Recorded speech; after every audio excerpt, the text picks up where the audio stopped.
I think it really helps in dealing with sin to see every sin as a violation of a relationship with a loving, gracious, merciful God who chose us for eternal glory before the foundation of the world, redeemed us in time, forgave all of our sins, and promises us eternal bliss in heaven.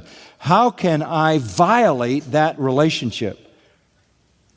That's how we have to think. When David sinned, he went up on his balcony and saw Bathsheba and lusted for her, and then worked out a way to get her husband out in the middle of the battle that was being fought, and told the soldiers, take Uriah to the middle of the battle and then desert him and don't cover his backside. Get out of there, leave him alone, and he'll be killed. And then he would not only be an adulterer, but he would be a murderer, and that's exactly what he was. He worked out the murder, essentially, of her husband so he could take her as his wife. When David came to his senses about his murder and his adultery, this is what he said in Psalm 51. Against thee and thee only have I sinned. He had sinned against Bathsheba. He had sinned against Uriah.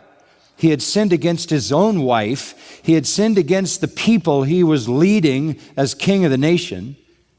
He sinned against his own children. The child born out of that union with Bathsheba died in infancy. And it was that kind of life that I think planted seeds for what his son Absalom became, who led a revolution against his own father. He sinned against a lot of people in a lot of directions.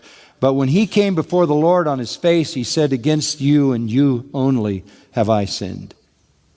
That's when you view every sin as a violation of God. You can get away with sin if the violation appears minimal on a human level. I didn't do much damage.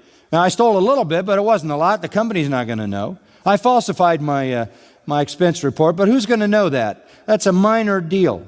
It's a very different thing if you're not looking at the consequences on a human level, but understanding every iniquity as a violation of God, whose standard is perfect.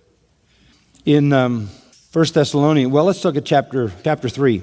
We read in verse 10, the one who desires life, love, and see good days must keep his tongue from evil and his lips from speaking deceit. He must turn away from evil and do good. He must seek peace and pursue it. Why? Verse 12, why?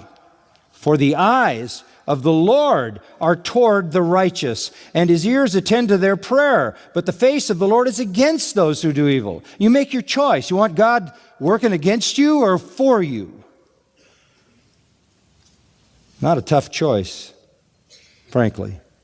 Not a tough choice.